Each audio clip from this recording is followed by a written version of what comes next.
Двойные переговоры в Женеве. Сначала США сели за стол переговоров с Ираном, после присоединились к Украине и России. Пока что без конкретных результатов. Эммануэль Макрон в Мумбаи уже встретился с Нарендрой Моди и даже успел пробежаться по городу. 20 лет тюрьмы получил экс-глава правительства непризнанной Нагорно-Карабахской республики Рубен Варданян. Трамп уже не подбирает слов. Он назвал Кубу несостоявшимся государством.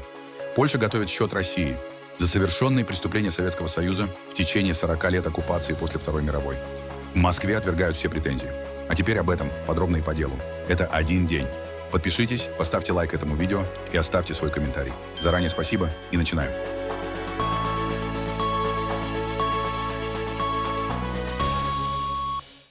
В Женеве проходят закрытые трехсторонние переговоры по войне в Украине между Россией, Украиной и США. Уже сам состав делегаций вызывает споры, а в Кремле заранее предупреждают: быстрых новостей ждать не стоит. Одним из самых обсуждаемых сигналов стало участие Владимира Мединского в российской делегации. Как пишет The New York Times, в Киеве это восприняли как разочаровывающий знак. На прошлых раундах переговоров Мединский запомнился долгими историческими лекциями и жесткой бескомпромиссной риторикой. Вплоть до заявления о готовности России воевать сколько угодно долго. При этом на двух предыдущих трехсторонних встречах в ОАЭ Мединского не было. Тогда Россию представляли сотрудники спецслужб и военной разведки. По словам украинских чиновников, именно это помогло сделать тон переговоров более спокойным и предметным.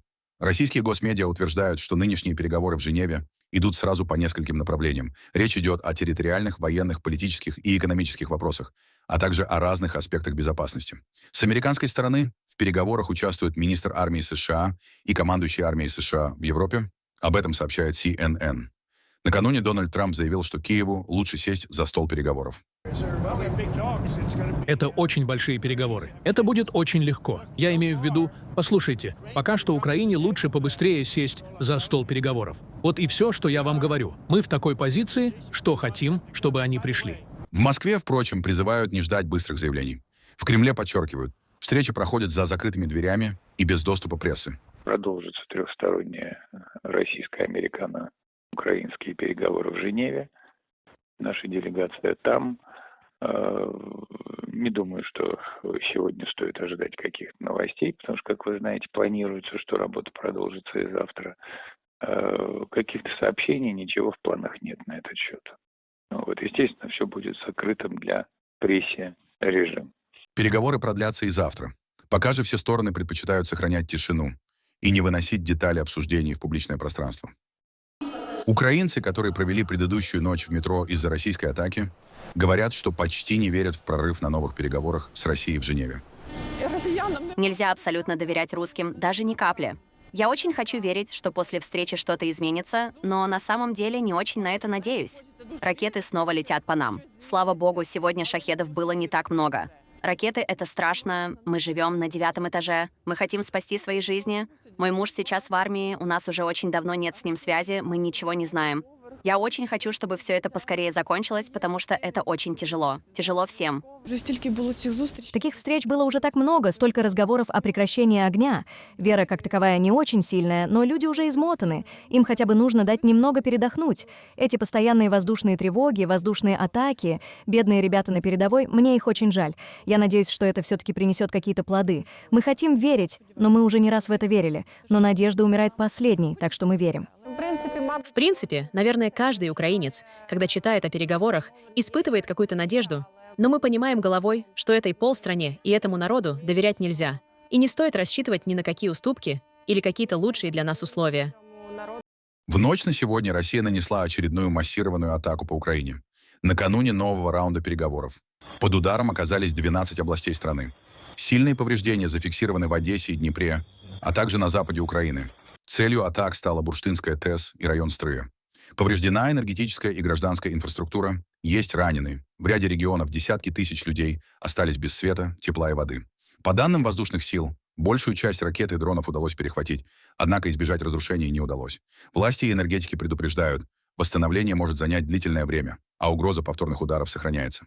Почти одновременно удары беспилотников были зафиксированы и на территории России, и в оккупированных районах. Сообщается о пожарах на Илинском нефтеперерабатывающем заводе, порту Тамань-нефтегаз в Краснодарском крае и о поражении химического предприятия в Пермском крае, а также об ударах по военным и энергетическим объектам в Донецке, Макеевке, Мариуполе и Севастополе. Российские власти заявляют о работе ПВО и перехватах, однако данные о реальных последствиях продолжают уточняться. Власти Польши временно закрыли аэропорты в Жешуве и Люблине из-за операции военной авиации, сообщило во вторник польское агентство аэронавигационного обслуживания. Польские командиры заявили, что операции военной авиации в воздушном пространстве страны начались из-за ударов дальней авиации Российской Федерации по территории Украины. По данным агентства, аэропорты уже возобновили работу. Внимание! В связи с активностью дальней авиации Российской Федерации, наносящей удары по территории Украины, в воздушном пространстве Польши началась работа военной авиации. В соответствии с действующими процедурами, оперативное командование Вооруженных сил Польши задействовало необходимые силы и средства, находящиеся в его распоряжении. Наземные системы ПВО и радиолокационной разведки приведены в состояние готовности. Эти действия носят превентивный характер и направлены на обеспечение и защиту воздушного пространства, особенно в районах, прилегающих к зонам повышенной угрозы. Оперативное командование Вооруженных сил отслеживает текущую ситуацию, а подчиненные ему силы и средства остаются готовыми к немедленному реагированию. Глава МИД Германии Йохан Вадефуль сообщил, что Берлин фактически исчерпал собственные запасы ракет для систем ПВО и больше не может передавать их Украине напрямую со своих складов. Почему поставки, которые вообще-то должна обеспечивать Европа, идут, судя по всему, так медленно? Отчасти потому, что у нас их просто больше нет. То, что еще есть из зенитных ракет, например, для систем Patriot, производится в США. Честно говоря, все, что сейчас выходит из производственных цехов, сразу же отправляется в Украину. В рамках механизма, который в основном финансируют европейцы, в основном Германия. Тут и другие европейцы могли бы сделать больше. В той или иной европейской стране еще есть другие системы ПВО. И коллега Писториус недавно снова призвал всех еще раз проверить свои запасы и задействовать их. Я могу это только поддержать. Мы в Германии уже делали это неоднократно. Так что дело не в Германии. Мы предоставили все, что у нас вообще было. Мы финансируем львиную долю того, что получает Украина, и по праву об этом здесь уже не раз говорили, потому что Украина защищает нашу свободу. Но все остальные европейцы тоже должны делать больше. Именно это нам сейчас и нужно. Нам нужна готовность в Европе держаться вместе, но и готовность брать свою судьбу в собственные руки. Это касается обороноспособности, это касается искусственного интеллекта, это касается конкурентоспособности Европы. Так что работы у нас действительно очень много. Второй раунд переговоров между США и Ираном в Женеве длился около 3,5 часов. Встреча прошла на фоне резкого роста напряженности в регионе и опасений нового военного сценария. Тегеран стремится добиться смягчения западных санкций и одновременно избежать новых ударов со стороны США и Израиля. Вашингтон, в свою очередь, требует свернуть ядерную программу Ирана, ввести ограничения на баллистические ракеты и сократить поддержку региональных союзников Тегерана. Переговоры проходят при посредничестве Омана. Американскую сторону представляют Стив Уитков и Джаред Кушнер, с иранской — министр иностранных дел Аббас Аракчи. Иран заявляет, что готов обсуждать только ядерное досье в обмен на снятие санкций и отказывается включать в повестку ракетную программу. В Тегеране также подчеркивают, полный отказ от обогащения урана для них неприемлем. Переговоры ведутся в непрямом формате. Причина, по которой я упомянул, что мы вошли в некоторые технические детали и тонкости как в ядерной сфере, так и в области снятия санкций, отчасти связана с присутствием генерального директора агентства, которое в любом случае, как учреждение, отвечающее за ядерные вопросы, играет важную роль и может быть полезным в этом процессе. В переговорах активно участвует и Международное агентство по атомной энергии. При этом в Вашингтоне не скрывают, в случае провала дипломатии рассматривается и силовой сценарий. Американские чиновники говорят о подготовке к возможной многонедельной операции против Ирана. Накануне переговоров Дональд Трамп заявил, что считает, Тегеран хочет заключить сделку, чтобы избежать последствий отказа от нее. Чего вы ожидаете от этих переговоров с Ираном в Женеве завтра? Я буду участвовать в этих переговорах косвенно, и они будут очень важными. Посмотрим, что может получиться. Вообще-то, Иран очень жесткий переговорщик. Они хорошие переговорщики. Или плохие. Я бы сказал, что они плохие переговорщики. Потому что мы могли бы заключить сделку вместо того, чтобы отправлять БИ-2, чтобы уничтожить их ядерный потенциал. Нам пришлось отправить БИ-2. Я надеюсь, что они будут более разумными. Они хотят заключить сделку. Вам говорили, что сделка практически невозможна? Нет, я думаю, они хотят заключить сделку. Я не думаю, что они хотят последствий отсутствия сделки. Они хотят заключить сделку. На фоне переговоров Иран начал военные учения в Ормузском проливе, ключевом маршруте экспорта нефти из стран Персидского залива. Этот шаг расценивают как сигнал готовности Тегерана к жесткому сценарию. Одновременно с жесткими заявлениями выступил верховный лидер Ирана. Им кажется, И президент США постоянно это повторяет, что американская армия – самая сильная армия в мире. Но самую сильную армию в мире иногда могут так сильно ударить, что она не сможет встать на ноги. Они говорят: мы отправили корабль к Ирану. Конечно, военный корабль – опасное судно, но еще опаснее – оружие, которое может отправить его на дно моря. В одном из своих недавних выступлений он сказал, что уже 47 лет США не могут свергнуть Исламскую республику. Он пожаловался своему народу, что уже 47 лет США не могут свергнуть Исламскую республику. Это хорошее признание. Я говорю, что и ты, Трамп, не сможешь этого сделать. США и их союзник Израиль считают, что Иран стремится к созданию ядерного оружия. Тегеран настаивает. Программа носит исключительно мирный характер, хотя уровень обогащения урана приблизился к опасным, с точки зрения Запада, значениям. Пока стороны говорят о технических деталях, но компромисс по ключевым вопросам остается под вопросом. На фоне военного давления и жесткой риторики дипломатия остается единственным способом избежать новой эскалации в регионе. Президент Франции Эммануэль Макрон начал официальный визит в Индию со встречи с премьер-министром Нарендрой Моди в Мумбаи. В повестке региональные и глобальные вопросы, включая сотрудничество в Индо-Тихоокеанском регионе, а также развитие двусторонних проектов в сфере инноваций и высоких технологий.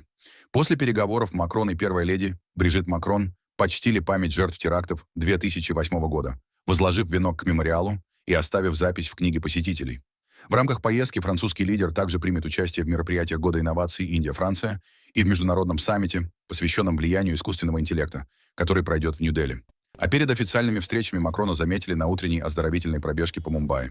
При этом индийский мегаполис нередко сталкивается с серьезными проблемами качества воздуха и регулярно входит в число самых загрязненных городов мира.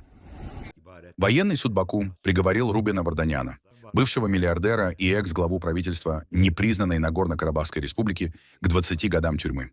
Обвинение просило для него пожизненный срок, но суд остановился на более мягком приговоре. Нагорный Карабах больше 30 лет оставался под контролем этнических армян, но в 2023 году Баку вернул регион под свой контроль после стремительной военной операции. Азербайджанские власти считают Варданяна и других бывших руководителей Карабаха лидерами незаконного вооруженного образования, которое пыталось помешать возвращению территории. Варданяну 57 лет. Он родился в Армении, долгое время был гражданином России и заработал состояние в российском бизнесе. В 2022 году он переехал в Карабах и стал государственным министром местной администрации. Осенью 2023 года его задержали при попытке выехать в Армению. На фоне массового исхода почти 100 тысяч армянских жителей региона.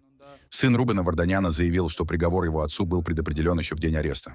Он также сказал, что без освобождения армянских заключенных в Азербайджане невозможно говорить о прочном и реальном мире в регионе. Есть очень странное чувство некоего смирения. Мы знаем, что исход был предопределен в день ареста моего отца и других заключенных. Хорошо видеть, что об этой проблеме не забыли, как это было при администрации Байдена, которая, по сути, пыталась замести ее под ковер в свете более широкой мирной повестки, которая является просто бумажкой без реальной реализации. Думаю, администрация Трампа понимает, что не может быть прочного мира, когда одна страна удерживает заложников другой страны. Ожидал ли я, что все решится мгновенно? Конечно, я на это надеялся. Всегда надеешься. Но реалистично — это сложный вопрос, потому что в нем задействованы 3 разные страны.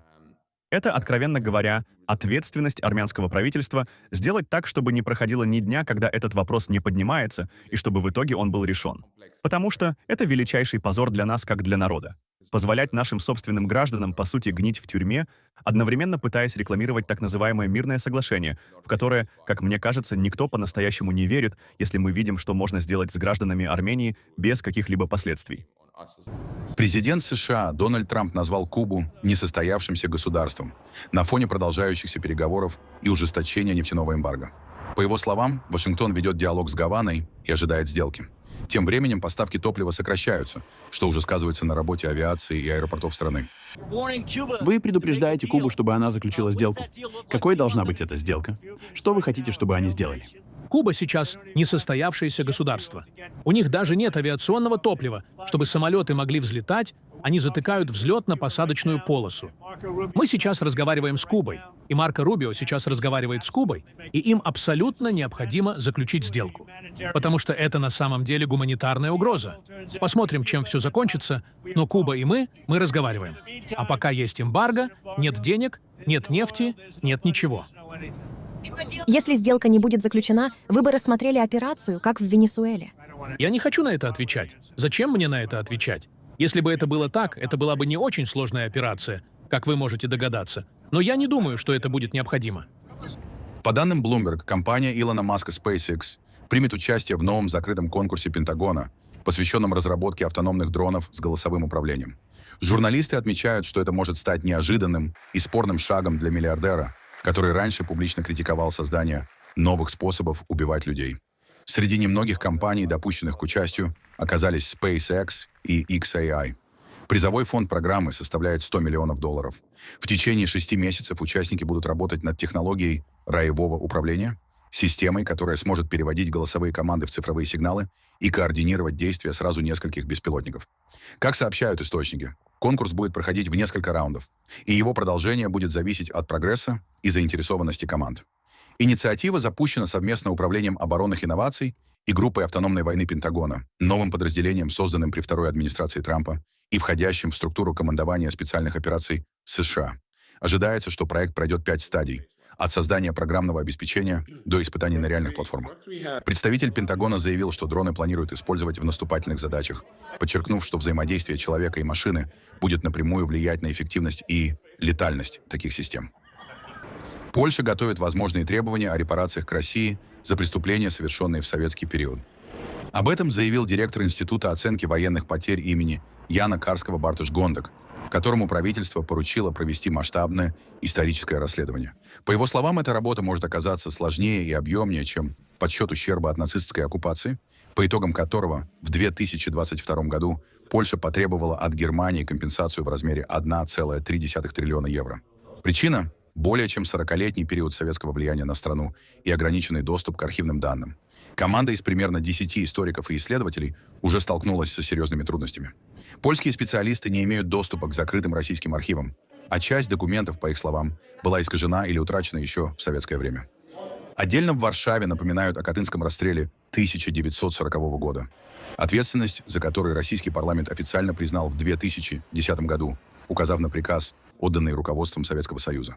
Однако после начала войны в Украине российские власти, по мнению польской стороны, вновь продвигают альтернативные интерпретации истории.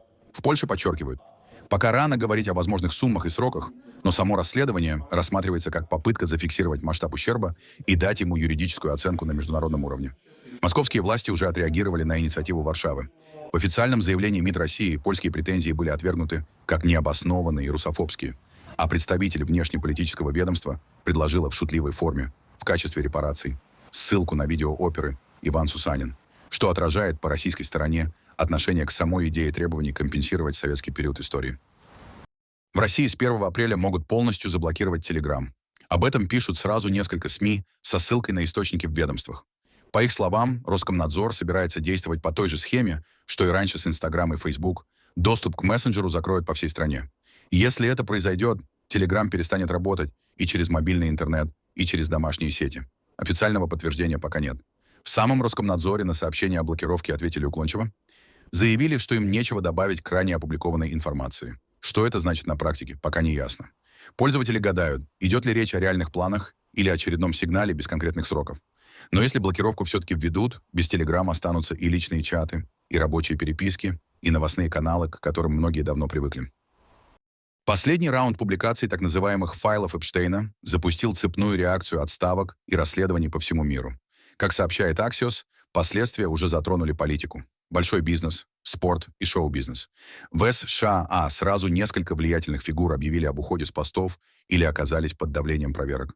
Среди них руководители крупных корпораций, юридических фирм, представители спортивных лиг и федерального правительства. Речь идет как об отставках, так и о внутренних расследованиях после появления в материалах переписки и упоминания о связях с Эпштейном. В Европе ситуация не менее резонансная. Бывшие высокопоставленные политики и чиновники в Великобритании, Норвегии и Франции покидают должности или становятся фигурантами официальных проверок. В отдельных случаях речь идет уже не только о репутационных рисках, но и о возможных юридических последствиях. Отголоски скандала докатились и до Ближнего Востока. В Дубае смещен с поста руководитель одной из крупнейших логистических компаний региона после появления его имени в опубликованных материалах. По оценке Axios, нынешняя волна публикаций стала самой разрушительной по своим последствиям. Для ряда фигур она фактически поставила точку в политической и бизнес-карьере.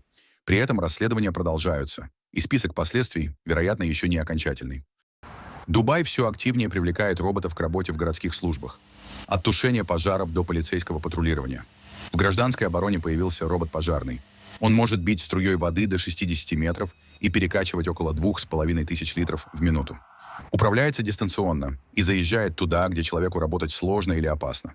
В узкие проходы, на лестнице, в зоны с сильным дымом и жарой. Главное преимущество – безопасность. Там, где есть риск отравления газами или перегрева, техника может работать вместо людей. Датчики находят опасные вещества, а система охлаждения защищает робота от высоких температур. Такие машины уже используют на реальных пожарах с начала года. В ноябре в городе представили и первого полицейского патрульного робота. Беспилотник под названием DPR-02. Он работает с помощью искусственного интеллекта и системы распознавания лиц и уже патрулирует туристические места. Власти Дубая говорят, что это часть большой программы. Роботов в городских службах станет больше, чтобы быстрее реагировать на происшествия и снижать риски для людей. Сильные дожди обрушились на южный остров Новой Зеландии, вызвав наводнения и перебои в движении. Шторм, который с выходных наносил ущерб Веллингтону, сместился на юг. В порту Литлтона на берег выбросила яхту. В районе Тайтапу вода затопила кафе, дороги и поля. Несколько автомобилей оказались в ловушке паводка. На полуострове Бэнкс объявлено местное чрезвычайное положение. Поваленные деревья и оползни перекрыли дороги, в отдельных районах нарушены связь и электроснабжение. Синоптики предупреждают о новых ливнях и резком подъеме уровня воды в реках и ручьях. Ранее шторм уже вызвал масштабные перебои на северном острове страны. В Пекине встретили лунный Новый год, год лошади. С утра горожане пошли на храмовые ярмарки, трогали статуи на удачу, писали пожелания на красных лентах и фотографировались под огромной фигурой лошади. Главным зрелищем стал танец львов на высоких столбах. Акробаты балансировали под бой барабанов, и толпа не сдерживала аплодисментов. Лошадь здесь – символ движения вперед и быстрого успеха.